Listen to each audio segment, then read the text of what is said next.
morning, everyone. All right, thank you so much. I want to appreciate the guys who have been working with us. Maridadi Motors on Kiambu Road, opposite Total Ridgeways. Ukifika pale unaona nyumba kubwa imeandikwa Maridadi Motors. Kuna Maridadi Motors sako pia inakupa nafasi ya kuweza kumiliki gari yako kwa mpango kabambe kabisa. Una save 50% ama 50%, alafu unaweza kupata gari yako, unaweza kulipia polepole ukiendesha. Pale pia kuna kitu inaitwa investment that give you import to sell.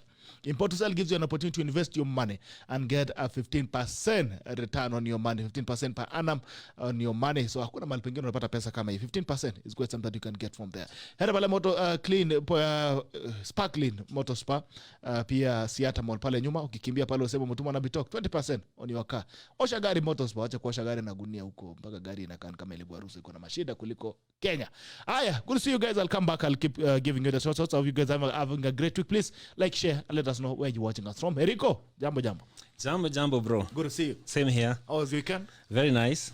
I'm very excited to be here this morning and to have the company of our senior citizen, our brother Captain Wanderi.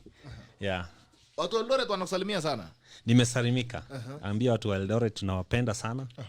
And the brotherhood continues. And one of these days you need to take me to Eldoret. We should. Nilikuwa nikuvuruta unionyesha ile mto yenye ulikuwa unaogelea. Nilikuwa natelezanga bana na makalio. Yeah. Happy to see you. You had a great weekend and it's good to start the week again. Thank you. Senior citizen. Yes, Bitok. Umetuepa sana tadi. Siko ubaya. Ni kutafuta unga. Unga ni muhimu. Habari ya weekend yako? Weekend ilikuwa mzuri. Nilipumzika. Nikaenda kuangalia miradi sehemu za Kajiado. Najua Kajiado ni hapa karibu, isipokuwa watu wanasema ukiishi huko unaishi ngambo. Naambia unaishi diaspora. Wanaita Kajiado diaspora. Diaspora. These people are sing for us. Wanasema usema watu wanatuonea kwa Kiingereza wanasemaje? People are sing for us. Sing for us. Okay, let's look at the thoughts. I mean, we were kwanza tafatu kuuliza salamu ya wiki hata si ya weekend because we've not seen you in 2 weeks. But anyway, some of the thoughts that I was having over the weekend is I mean, how much the Bible tells us that God is our Father, right? And it says that he's a rich guy with everything. He has figured out everything. He has gold, silver, and everything that we need. And he says that if you ask your father for fish, he will not give you a scorpion. No. If you ask for bread, he will not give you a stone. So the question is, how courageous are we in terms of what we ask for God? How much do we ask from God? Because I think at times we really underestimate God and we only ask for God to survive. Like Mungu wacha nitoke siku hii nisaidia kalanje na kadina kamesonga hivyo. I mean, there are bigger things that we could ask from God. We really underestimate the power of God sometimes. And I feel like, how much do we ask? Do we ask just to get by and survive, or do we ask to make a life, to create life? You know? So those are thoughts that I'm having today, and I was like, okay, this guy is our Father. He has everything figured out. He put the stars in the sky. He set up the sun. He set up all the world on the galaxy. But still somehow we still struggle as his sons. Because our prayers are small. Mungu, just keep me alive today. I mean, we don't ask for a bigger thing. That's out of us. I mean, to that thoughts out of. I don't know if you have any thoughts that you've been having over the week or over the weekend. Maybe just to contribute to your thoughts, you remind me of the children of Israel and their journey from Egypt to the land of promise. And they came to this wilderness where they were supposed to go to the land of promise. And then Moses sent the spies, Caleb and Joshua, who brought a very positive report about the land. And the other 10 spies, of course, focused on the negative. So they said, that land is full of giants. I don't think we have what it takes to fight that. And Caleb and Joshua insisted, no, God is with us. We are going to be able to fight and we are going to take the land of promise. And what you find is that God made a ruling that all the people that were in that wilderness who said that it is not possible to take the land of promise, God ruled that they would die in that wilderness. Wow. He was not going to take them. And he said it is only Caleb and Joshua, because they have a different spirit, they have a different attitude. These are the people that I will cross over to the land of promise. And I think from that story we see the character of God. Yeah. That even though God is willing to bless us, he's not willing to bless us beyond our imagination. He's not willing to bless us beyond our faith. He's not willing to bless us beyond what we are willing to fight for in our lives. So I think I completely agree with you that sometimes it is us limiting God by our fears. It is us not having faith that God can be able to do more for us. Yeah.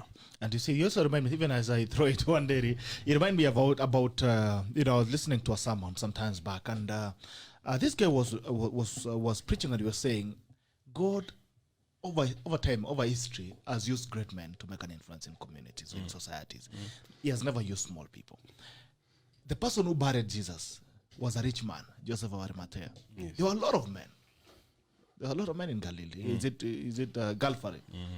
Jesus was crucified. There are a lot of men who could bury him. But there to be a rich man who had a tomb. Got it? I mean, at those times, to have a tomb at that time, you didn't need to be rich. True. Because it meant, it was a meaning of preparation. Your mind was already prepared for the things to come. Yeah. So this is a guy who had a tomb. He was a rich man. And he also bought Jesus. Jesus. It was a very valuable product. Ilifika mahali, even the soldiers were using it to gamble. Yeah. Because it was a product of value. Now, God could have used any other person to bury Jesus. Yeah. There are a lot of men who are moving around. Even there were men who was running after him and singing loyalty songs as he went to the cross. But never used those people. He used someone who is of influence. And he was saying that there are dreams that God will never send you because you cannot, there's nothing you can do. Yeah. God cannot tell you to go and build a city if you don't have the resources to build a city. Yeah. So, I mean, I agree with you. At times, God brings capacity where there's capacity. Yeah. So build things where your mind is expanded. And the Samaritan, the Good Samaritan. It was not just enough to be a Good Samaritan. You need also to have money. And the Good Samaritan just didn't come and, guy, I feel sorry for you, but don't worry. Yeah. It doesn't have to be a Good Samaritan. You also needed to have the resources. The resources. To help this person. Yeah, to help. Sometimes you realize as God, we have not placed ourselves in a place where God can use us. There are things that if God told you to do today, you will die of shock because your mind cannot comprehend it. Yeah. If God tells you that you are going to build a country, and your mind has never left your village. Yeah. It's a dream that you cannot comprehend. It's like a dream that you cannot digest. You cannot process that dream. True. Could So blow at up times, your mind. Yeah, God does not want to overwhelm you and kill you. So I think for God to use us as well, as vessels, we must start by fixing ourselves. True. Like a good vessel deserves to be used. So it's not enough to be... And remember also the analogy that Jesus gives by saying that you cannot put new wine in an old wineskin because you may actually blow up the old wineskin. And I think there is the level of self-redefining that an individual is supposed to undertake, to go through for God to entrust him with new wine, with new blessings. So I think for every person that is listening or watching to us this morning and is preparing themselves for any blessings, whether it's a bigger business, whether it's a family, whether it's an addition to the family as a child, they need also to prepare themselves. You must start visualizing. They must prepare themselves to be the new wine that can be able to handle the new wine skin that can be able to handle the new wine. Otherwise kinakuwa ngumu. Yeah. Mkubwa. Ajua umeona dunia kuliko sisi. I like the fact that you've used a religious analogy. But I want to take you further and tell you that even listening biblically, you've used the word, if we ask our Father. That means you've got to do something. You've got to ask. And specifically to ask for that which you want. Yeah. Now let's go to let me go back to the Bible also. Naaman lived in Syria, Damascus, good rivers, good cities, isn't it? But he had leprosy. He was supposed to go to River Jordan and dip himself how many times? 7. You remember his answer? The river is dirty. The river is dirty. So, I mean, he was not going to be healed by an act of faith alone. Yeah. He needed to get into the water. Yeah. And in his assessment, the water was dirty. Now, what does that tell us?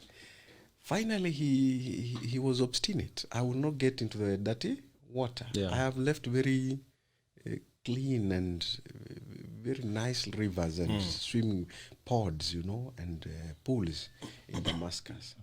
But his servant persuaded him. Any person who is listening today, please, that sends a message to us that you've got to dip yourself into the dirt. Remember, you've used that word before. People have to retire their egos. They have to retire their egos. Yesterday, I had opportunity to be served. I'll mention the name of that young man who served me. Victor Ochieng speaks crisp English. Very good. But he sells meat. Choma. And I was very impressed. Because wapi hapo tuende tukule nyama na Eriko? Ni sehemu za Gong, hapo karibu na Gong ukivuka mto hapo kwa daraja hapo. And I was very impressed, even his service, his level of service, customer service. The way somebody approaches you, but that tells you something, that he's very prepared for the business. And since I had a guest who is not a Kenyan, okay, he's from an African country, but no longer a citizen of an African country, but a citizen of a country in Europe. And that guest asked a number of questions. How is business? How you prepared with Corona? And he was able to give a very good explanation. And this guest told me, this is why I like Kenyans. Everybody, however educated they are, they hustle for something. They are out to do something. I didn't want to get into details to ask Victor his level of education, but I can tell from the explanation he has and the understanding of things that this is not a high school graduate. He's most likely even a college or a university graduate. But he's decided to go to the service industry and serve customers using that knowledge. He's dipped himself into the river. So his vision, remember, Eric and Bitok, the human is not to disregard those who are not born without the power of vision. Because again, they are God's creation. But for a human being who sees, your vision, sphere of vision is 180 degrees forward. But there are some people who decide to see 135, 90, and some even 45. You dovetail your sphere of vision. As you walk forward, you're not being asked to look into the rear. You're not being asked to look into the rear. The past is gone. Yesterday is gone. It's not going to come back. So what happened yesterday and the day before yesterday can only be good history for reflection. It doesn't define you. Eric, is this the way you are 10 years ago? No. Bitok, is this the way you are even 5 years ago? This is now the thing we want to tell our people. That look, with the vision of 180 degrees, please, everything ahead of you is an opportunity. True. So you've got to look at everything in the line of your vision as an opportunity, as a challenge. And remember the words we've used here. Try and solve people's problems. When you try and solve people's problems, you are on the right footing. True. Let's go back to the history of Genghis Khan. Genghis Khan is a person who had the most fundamental change onto this world in the 14th century. No other human being. And the India today, the Mughals, Pakistan, Kazakhstan, Kyrgyzstan, even what we call today Crimea.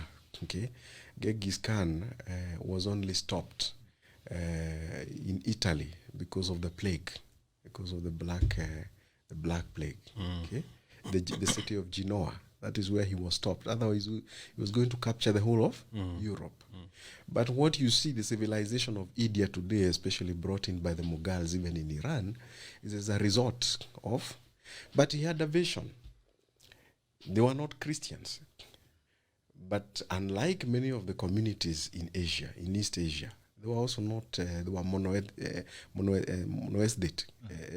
monothists.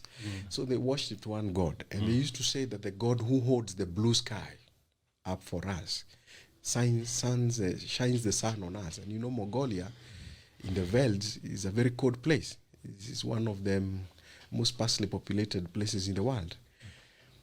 But he used to say that if you look up, you can see the entire sky.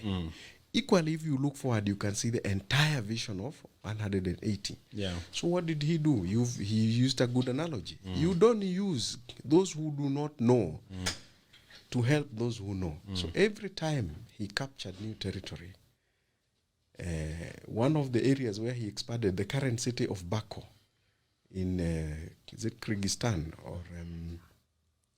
yes, that is where he really expanded his rule, southwards, eastwards, and northwards. And what he used to do, he had one rule. Whenever he went to a court, he would kill the king, the queen, and the princess. Then after that, he's left with the courtesians, you know, those courtiers, the guys who had power.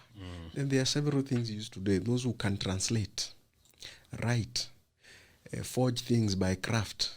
The people who knew anything to do with medicine, craftsmen, he never killed them. He used them to rule their own society. Wow. And that's why the East, even China today, that's why they make things, craft. So what are we being called upon? You've said that we need to ask God, but are we prepared? Okay, because he said the God of the sky for him give him the vision that do not kill these people who have some technology. These people who know what to do. Remember, see what the British came. Before the British came here, your ancestors used to make their spears, isn't it? Yeah, sure. They used to make their knives. Is that technology present today? I mean, you keep reading, every other community had gotten to a level of technology. Yeah. Where Maasais, the Kikuyus, Kalejins, Luos, everybody knew something. They were making some kind of a tool. A tool. Yeah. And even defense equipment. Yeah. But what did the British do? They destroyed that technology by wanting to clean up societies of that craftsman and artisan class. And demonize the same. And demonize the same. Call it heathen. Yet now we've elevated to ourselves where now in the modern world we've got too much prayer and very little action. Action, yeah. Faith without action is dead. Is dead. And if you look at this, the verses talk that precede the scripture you just read in Matthew 7 and 8, basically says, ask and it will be given to you. Seek and you will find. Knock and the door will be opened to you. For everyone who asks receives. The one who seeks finds, and the one who knocks, the door will be opened. And I want us to just think about these three words. Ask. Ask is a cognitive word. Asking is mental. Yeah. It is about the question you've posed this morning. Yeah, is there a relationship between our vision and what God actually gives us? Begin to ask those questions. You're on the right track. But after asking, seek. This is an action word. You're actually leaving the door to go and look for those opportunities. Yeah. But after seeking, knock. You know, knocking is a very emotive action. Because when you're knocking, you're reaching out to somebody else. You're reaching out to another human being. If I knock your door, you have the option not to open for me. Yeah. So when I knock, I actually risk rejection. When you knock, when you present your ideas, your business ideas to other people, when you present your product to other people, when you open a Facebook page and say, you know what, guys, I'm selling duvets, or I'm selling jackets, or I'm selling shoes, that is knocking. You're knocking people's minds to tell them, you know, can you exchange this for your money? And by doing that, you make yourself vulnerable and you actually take a risk. But this is the formula that is given for you to actually receive the blessings. You have to ask, what can I provide to the society? Then you have to seek, where is the market for this? Then you start knocking now. Then you start knocking. Looking for the people. You start looking for the people. And I think most of us, we end up at asking. Yes. Well, we're asking, and we imagine that. And in Africa, there's something that Africans needs to be told. Fasting and prayer will never fix your life. It's a good thing for your emotions and for your psychology. But it will never, I mean, it will never, hope is not a strategy. And realize the reason why Africans are the biggest recipient of conversations. You see, people are being laid on hands every day in town. They spend the whole day in church, day Yeah. and nights, Yeah. singing and saying, God, you need to intervene. They are stuck at the asking. True. Ask. They're not seeking. They're not knocking. They're Yeah. not doing anything. So, I mean, if there's a conversation that we need to start having with our people is that religion is good. Faith is good. Yeah. But it doesn't enter there. In fact, the Bible says faith without action is what? It's dead. It's dead. Yeah. Yeah. So, I mean, there are things that we need to start telling Africans. That fasting and prayer and giving tithes will never transform your life. True. It transforms your psychology. It does not fix your life. The reason why you are the biggest victims of scams is because we end up asking. Yeah. You just imagine that there's a miracle that's going to happen. But God appreciates work. And that is why, even when he was dealing with the disciples, he was telling them, when you go, even to preach, you need to go and also ask for food in the neighborhood. Yes. Ask so that they can. I mean, you have to do something physical. Jesus had the power to do miracles every day. But he had to ensure that these guys appreciate the value of work. Yeah. They appreciate the value of putting act into it. There's a guy, there's a story I just remembered about that guy who was sitting by the door for many years. Karibu na maji. There was a bubbling water. I don't know if you guys even can remember that story. Yes. And then when one of the disciples came and asked him, why have you been here all these years? Akasema nimekosa mtu akunisukuma kwa maji. Every time I rise to go to the stream, somebody is already inside. Yes. Nimekosa mtu akunisukuma. So, I mean. And you see, one of the things you find when you look at every single miracle that is conducted also in the Bible, one of the things you will find is that God always left room for human contribution. In fact, there is no single miracle in the Bible that doesn't show human contribution. Whether you're talking about God turning the sticks that Moses was holding into snakes in the paris of the Egyptian, God asked Moses, "What are you holding?" Yeah. Says I have a stick. Yes, I have a stick. Yeah.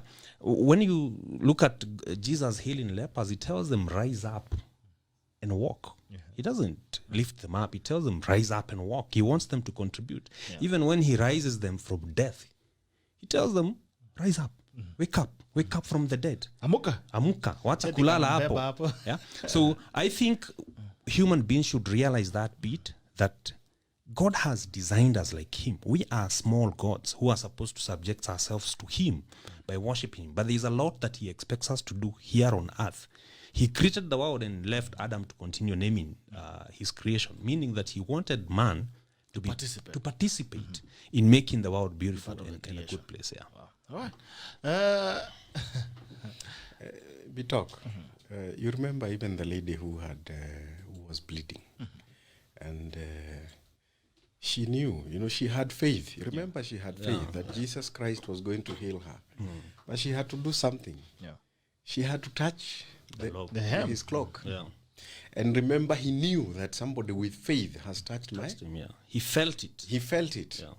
It's the same thing. You said we stop at asking. We've got to tell our people do something. Remember, there is a book I keep mentioning and telling people to read, especially men, The Way of Men. What distinguishes the ordinary man and the one who rises up to do something? Because in life, God gave every human being 24 hours. 24 hours. In Africa, we are fortunate that even whether it's during winter or summer, whatever we call our rainy seasons and dry seasons, we have 12 hours of daylight. That doesn't happen in Europe. Yeah. In Europe, sometimes you only have 9 to 8 hours of daylight. But they survive. Now, the question we must ask ourselves is, why do our people get caught up in that situation? In Africa, there is a missing link. There is a missing link. And that missing link is called the power of mentorship. If you listen to some of there is a bishop from Nigeria, and he's talked about it. And I remember also, I think a preacher from Bitok's backyard, and he was talking about millionaires having problems. I wished I could understand the parts he spoke in. He's actually coming on Monday, next Yes. Monday. So he'll be able to tell us. Tell him to translate. You guys will be here, all of them. He's coming on Common Sense. Good. I will be very happy. But you can see there is something that he talked about, and this is the power of mentorship. And I remember challenging you, Bitok and Eric. You've got sons. Yeah. You will get daughters. Now, there are companies, I would not mention them here because we shouldn't advertise for them. They should look for You should Bitok. pay. No? But I know institutions where a father grew up a business. The sons and the daughters have taken up the business. Because of something the fathers had called vision. And the vision is, when the young men left and the young ladies left school, the father made a decision that your first employment is you're going to work for me. Yes. So after high school, you don't lounge in the house, sit with your mobile phone and you're always online. No. The father hired them and paid them like the cashiers he had. And along the way, I know one, because it's a construction company. You go in there, you're going to find father is still the chair, the mother is a vice chair, the wife. But you're going to find one of the sons, actually the second born son, is the MD, because he's a guy who went to MIT to study engineering. Yeah. So what was the vision of the father? For a man to decide that I'm going to carry this vision forward, how do you conceptualize and say, right now we are no longer in that age where men now fight using spears to go hunt and bring food for the woman. We're in a knowledge economy. Yeah. So how you the vision, as a man, you're the vision carrier. Your wife can only come to assist you with the vision. Very important, because you can't do all the work. But when you get children, you and your wife, the children become the hostages to your fortune. True. How are you going to accumulate a fortune without a vision? Yeah. It's impossible. Now, the moment you begin to accumulate that fortune, you need to mentor these people to take care of this fortune. And that's exactly what that good gentleman was reminding people, that you've got to mentor these children to look after the fortune. And now how do you look after to mentor these people? You've got to be with them consistently. For example, if there are certain things, Erica will teach you, that after the age of 16, I do it dramatically. If my own child told me, Daddy, I have saved 5,000 shillings, she knows she will bank 10,000 because I will double the money. Wow. But I have never picked the money to go and bank for her. No. I take her to the bank. She picks that card for queuing. She fills the form and lines up. And I see the bank worker saying, wow.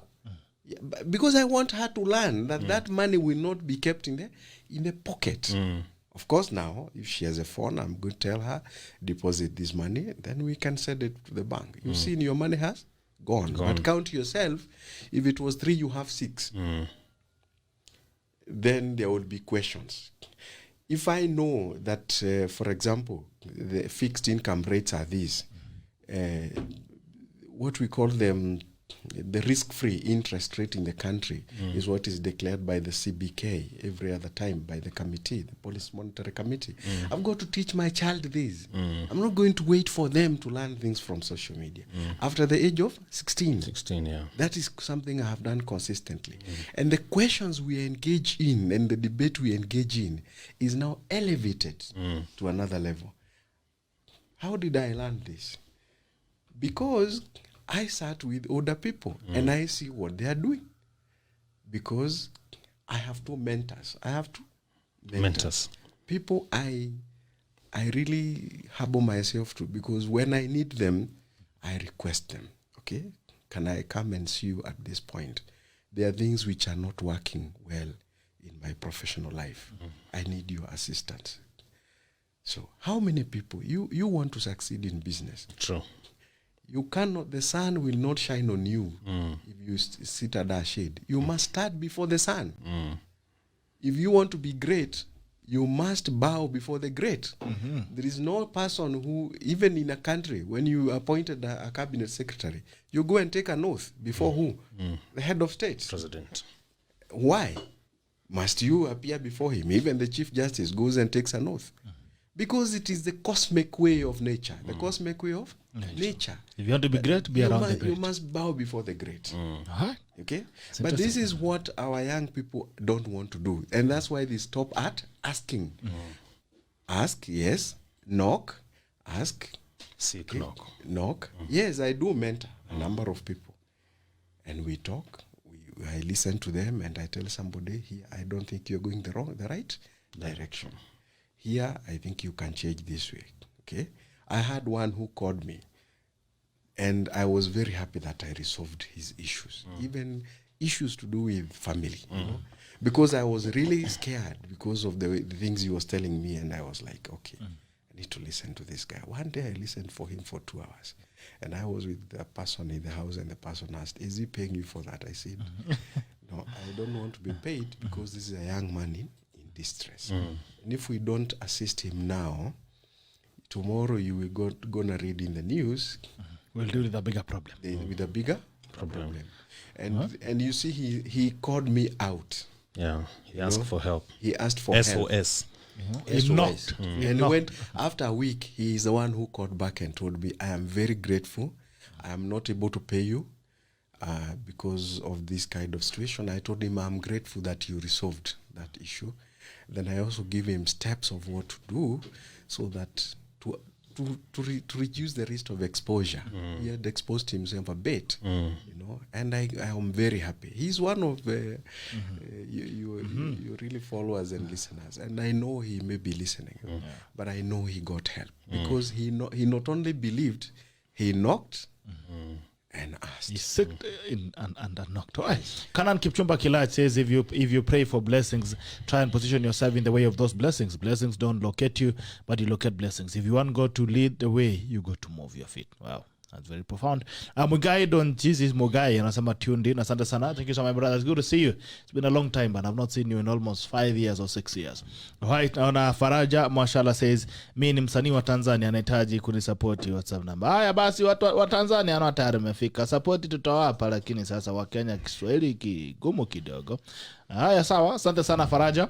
Thank you so much for that. Naona Hilary Bet anasema good morning. Good morning to you. Christopher Monene anasema great topic. Asante sana. Bobon Serone anasema good morning. Good morning to you.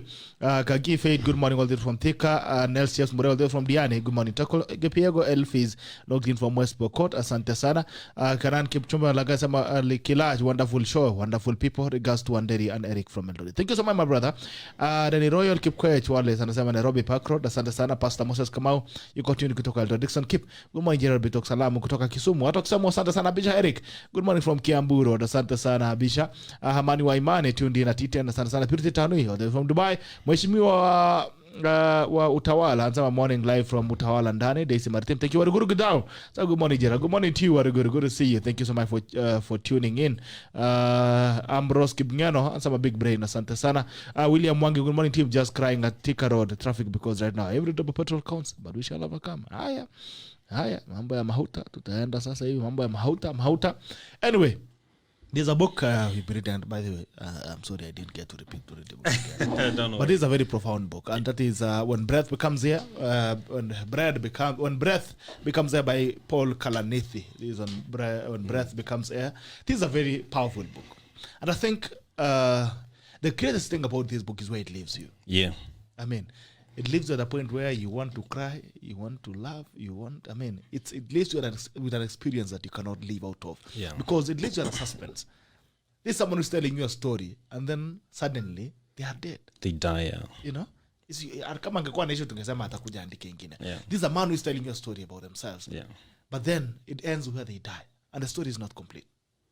And this is a book I'll tell any other person to read it. If you have a question of the things that you go through, Yeah. if you're struggling with anything you're going through, if today you're feeling like you have too much going on in your life, if right now you want to give up because you're imagining that everything is going on, this is a book you need to read. True. When you read this book, your mind changes completely. Your mindset changes completely. When Breath Becomes Air by Paul Kalanithi, it's about Paul Kalanithi, a guy who was very ambitious about life. Yeah. Gone to medical school, top of the tier student, with a bright future ahead.